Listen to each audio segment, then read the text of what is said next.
In what's been a very difficult season overall for the Chicago Bulls, there have been a couple of bright spots for the Bulls. One being Zach LaVine's recent play. Patrick Beverley definitely can be considered one of them.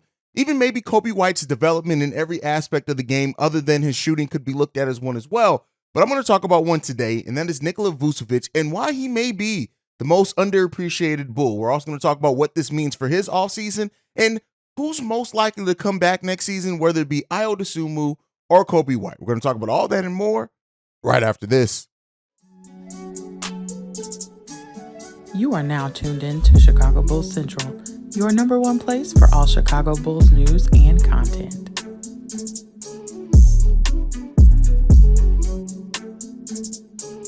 What's going on, Bulls fans? Welcome to another episode of Chicago Bulls Central. You guys can follow me right off the top at CEO Haize, at CEO Haize. And we're going to jump right into it today. So I wanted to talk about something. This was after reading an article from Nikola Vucevic on why he is one of the most underappreciated Bulls. Now, some of this is due to him, and especially his performance last season, but some of it is also due to Bulls fans kind of zeroing in on Nikola Vucevic being the cause for problems or just a player that he's just not being. And they miss who Nikola Vucevic is because they're so focused on what he is not. And that is one of the top 10 centers in this NBA, probably top 5.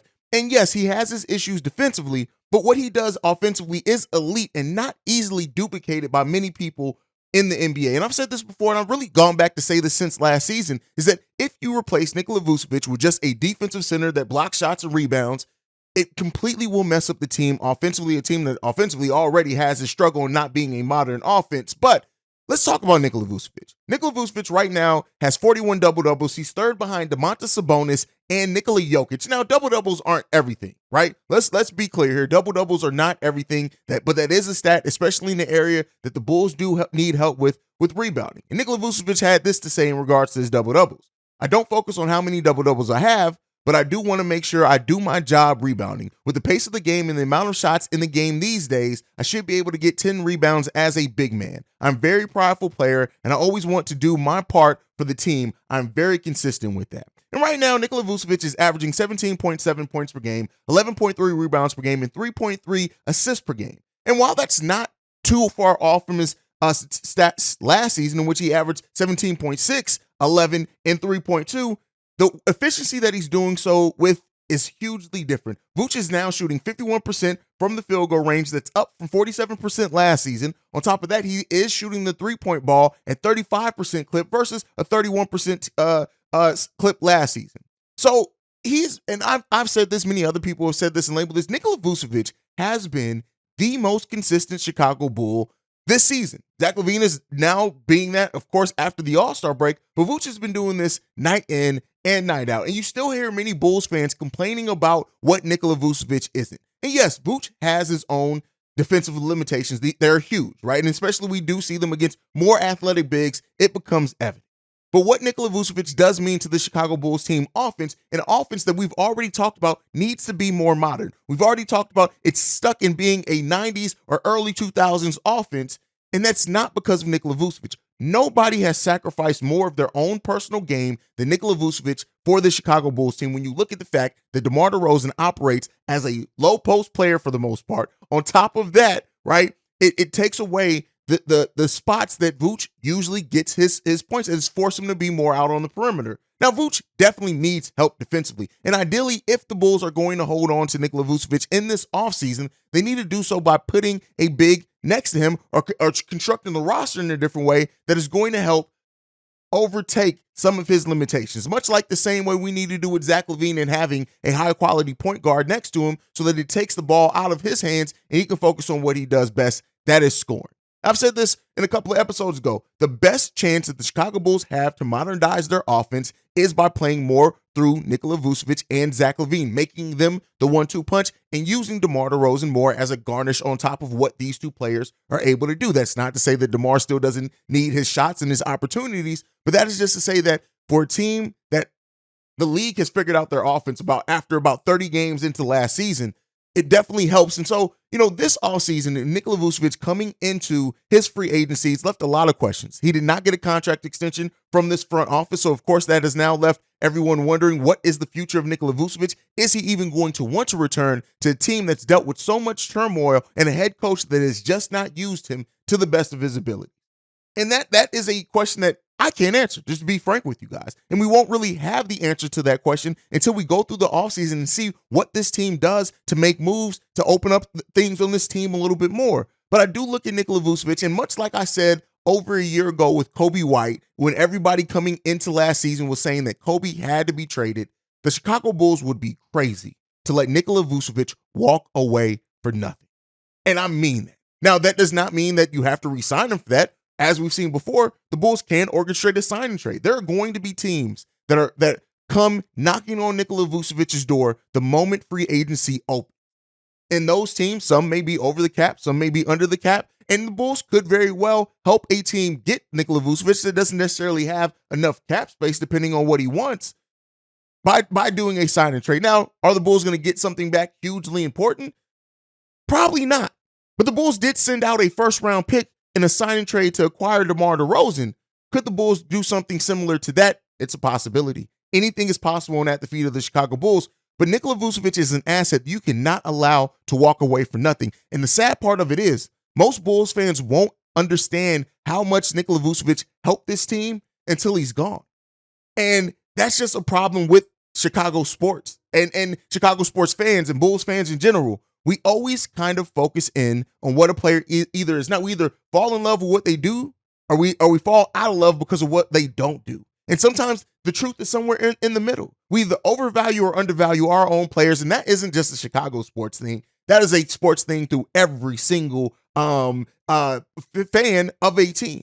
But when it comes to what Nikola Vucevic has done and means to this team, I definitely think that if Vuce was to walk away and we were to replace him with that just solely defensive-minded center that can't shoot, pass, or anything that a lot of Bulls fans want, it's going to be an even more difficult season next season. Now, that's not to say that there isn't upgrades from Nikola Vucevic available. There absolutely are. But at the price that they come with and the way that the Chicago Bulls operate as under the luxury tax, the biggest question is, how hard would it be for the Chicago Bulls to get one of those players that truly brings in a lot of what Nikola Vucevic doesn't do, while also maintaining enough of what he does do for it not to hurt the Chicago Bulls offense? There's some. Jakob Poeltl is definitely one of those players. I definitely think that Jakob Poeltl can come in and be a starter for the Chicago Bulls, not necessarily offer the shooting that Nikola Vucevic does, but I look at what he is as a passer, a rebounder, a shot blocker at times. Yeah, he can definitely come in and step in for Nikola Vucevic as the starting center, and I do think that if that happens, it wouldn't be as much of a hurt to the Chicago Bulls. But the biggest question is, can the Bulls get that type of player in this upcoming free agency? We'll see. We'll see. I do think, and as I've been saying, AK has to do his work. And this is going to be another offseason in which AK cannot kick the can down the road. He has to get to work and earn his job, earn his money in this offseason, because you already have to now figure out what to do with your point guard situation, especially if Lonzo Ball is not ready to go. But another set of players that the Bulls do have to make decisions on in this offseason are Ayo Dosunmu and Coby White. And if you kind of want to throw that in as well, is also Alex Caruso, because if you do decide to try to hold on to both of them, I don't see a world in which maybe Alex Caruso comes back. You still got Pat Bev. What's the decision there? The Bulls have to make heavy decisions. And looking at the path of Ayo Dosunmu and Coby White, and we've talked about this about a month ago as well, is that as the season continues to go, the question becomes more and more evident is that more than likely both these players are not coming back. And what sucks about that is you're giving up a player that's going to be 22, 23 years old, still has huge upside no matter who you decide between these two players. Now, again, I want to be clear here in saying that you don't necessarily have to choose between the two. Is there a road in which the Chicago Bulls make enough moves in other spots of their roster where they try to keep and retain both these players? Absolutely. When you look at Ayo Dosunmu, came into the season as the starting point guard, I'm sure expected him and his agent expected he was going to get a sizable offer in free agency. With the Ayo's performance and the regression in some areas, albeit he can still absolutely come out of that, it's now left the question of how much is Ayo Dosunmu going to get? Is he going to get as much as he is, or is it going to be on a more favorable contract for the Chicago Bulls in which they can sign him for 2-3 years and maybe keep that contract a little bit lesser? Ayo would then enter free agency back at age 26 and still have a chance, if he's proven himself, to sign a huge contract even as a former second-round pick. And then you have Coby White.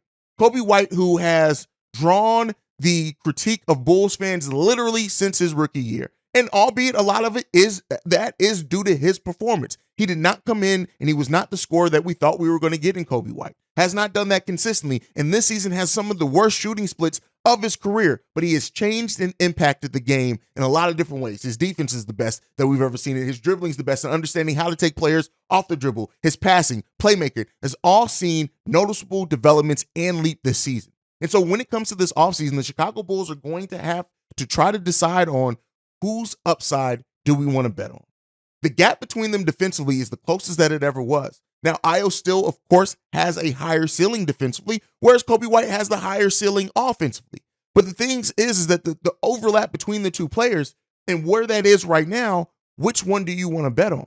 This is an off, and right now the Bulls are in a play-in push, and they absolutely should be. The way that they're playing, the fact that a lot of teams above them are losing, that should be our focus right now. But I don't know if people quite understand the brevity of the decisions that AK and Eversley have to make with players this season, right? You have to try to completely remake your roster on the fly because they're not going rebuild. I know that's some things that some Bulls fans don't want to hear. We're not going full rebuild. We're not tanking for a pick. We're not doing any of that. This Bulls team is going to try, and most likely is going to try to retool and build a better constructed team, albeit a team that they have to insulate against their head coach and their head coach's sometimes philosophies as far as going small. But the key factor of this, right, is how much does AK want to bet on development? How much does AK and Eversley want to invest in these younger players? Or how much do they want to try to go after veterans, older players again, to try to keep this thing rolling and keep trying to fight for playoff spots while you're trying to develop that next superstar if you can get one? The Bulls are in a very weird place, and not that Ayo or Coby are going to be the answer to that question of us looking for our next superstar. I do think that AK has this right now stigma placed on him because of some of his decisions, and placed on him because of some of the decisions based off the front office prior to him. But the Bulls cannot continue to be the team that allows these young players to go away and blossom in other places. You can't continue to be that team. You can't continue to be the team that is like, oh, had we just waited, had we just put the ball in that guy's hands, had we just empowered him, had we just built his confidence, we cannot keep being the team that drafts these players that then go on and another coach invests in them or another team invests in them, and then they blossom into the best versions of them. So it's a tough decision, and AK has to do some future forecasting when looking at these two young players. It's hugely important. And so on a team where we already have not seen the development that we want or need from Patrick Williams, he's shown flashes of it, but we need to see more of it. Ayo Dosunmu showed flashes. Coby White's shown flashes. Dalen Terry can't even get on the team. Marko Simonovic is stuck in purgatory in the G League, even though he has some skill sets that we absolutely could use, and his defense ain't going to get no better guarding against G League players. This offseason is one that, as I've been saying, AK and Eversley have to pick a direction. And by that, I mean this. Sometimes you have to get worse before you get better. And with the Chicago Bulls, if they were to move DeMar DeRozan, if they were to whatever, and give the younger players more opportunities to blossom and grow, yes, the Bulls may not be as good of a team initially. But then what would they be after a year of fully allowing these players chances and opportunities to go through growing pains, make mistakes, but have the weight on their shoulders? Pressure either busts pipes or makes diamonds. And right now, the Bulls, in their avoidance to bust pipes, aren't making diamonds out of their players that came in with a lot of promise either. And until AK, head coach Billy Donovan, is ready to bite the bullet and maybe bust a couple of pipes to get a diamond, we're going to always be stuck in this area. And even with the people that saying that they want to see the Chicago Bulls go full rebuild, the biggest question at that point is, do you trust Billy Donovan to develop that player if we were to get a top 4 pick this season? Do you trust Billy Donovan to develop him? Do you trust Billy Donovan to put the ball in that player's hands? Do you trust Billy Donovan to maximize on that player's potential and help them grow? A head coach, albeit that was brought into this team, and development, his ability to develop was one of the things they tried to sell us on Billy Donovan. This is a offseason of questions. This is an offseason of tough decisions. This is an offseason in which you have to look at it. When you look at the players that could or could not come back to the team, Nikola Vucevic, Ayo Dosunmu, Coby White, Javonte Green, now Patrick Beverley being added to that as well. Those are 5 players on a 15-man roster that you have to sit there and look at and wonder, what are you going to bring them back? And you can't bring all 5 of them back unless you're sending out an Alex Caruso or DeMar DeRozan and other pieces to kind of to maximize on the potential of those players and the skill set of those even older players than a Pat Bev and Nikola Vucevic. It's not an easy offseason ahead of the Chicago Bulls. And, before we even get to the offseason, we have to get through this play-in and this play-in push. And I do think that you have to look and use this push to evaluate who's stepping up, who's maximizing their opportunities, who's helping you get into that play-in area, who's helping you to win these big games, who are doing the things that are necessary for winning. That's where we are with the Chicago Bulls team. And it's not going to be easy. And it's going to be a season in which I think, and we're going to lose somebody that is going to go off and blossom on another team. It's just going to happen. It's whether it's a Vuce, who's a veteran, is going to go somewhere else, and that team is going to use him better. And we're going to be reminded that Nikola Vucevic is an absolute 20 and a 10 to 11 monster. Or is it going to be a Coby White who finds his shooting touch and stroke and consistently on another team? Or is it going to be Ayo Dosunmu who hits those Drew Holiday comparisons after going somewhere else in restricted free agency? Again, don't want to fearmonger, don't want to place fear or worry or concern on any Bulls fans more than what we already have to deal with after this bull crap. This season that we've had to deal with has been tough. But when it all comes down to everything right now, yes, we need to focus on the play-in push. And I think a lot is going to be told. But once this season ends, no matter where it ends for the Chicago Bulls, whether it ends in a first-round exit, a play-in exit, no matter where it ends, AK and Eversley got to get to work and making those tough decisions. And those tough decisions are going to be ones that we look over, reevaluate, and reconceptualize every step of the way afterwards. The same people that are critiquing Nikola Vucevic, once Nick goes to another team, if he does, and blossoms there, those are going to be the same people. Oh, well, you let Nikola Vucevic walk away for nothing. That is the nature of being a Chicago Bulls fan and being in this community. But we'll see how it goes, man. We will see how it goes. This was just basically a long, passionate rant about my team. I have no notes, none in front of me today, other than Nikola Vucevic's stats. Had no notes in front of me. Did not know where this episode was going to go in.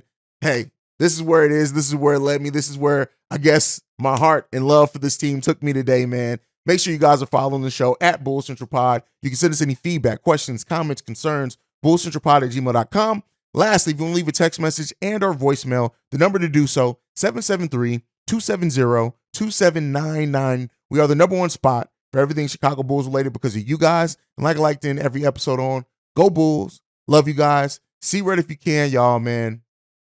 Peace. By the way, make sure you guys go and follow Chicago Bears Central as well. We've been killing it over there. Love you guys. Peace, y'all. This has been a presentation of the Break Media.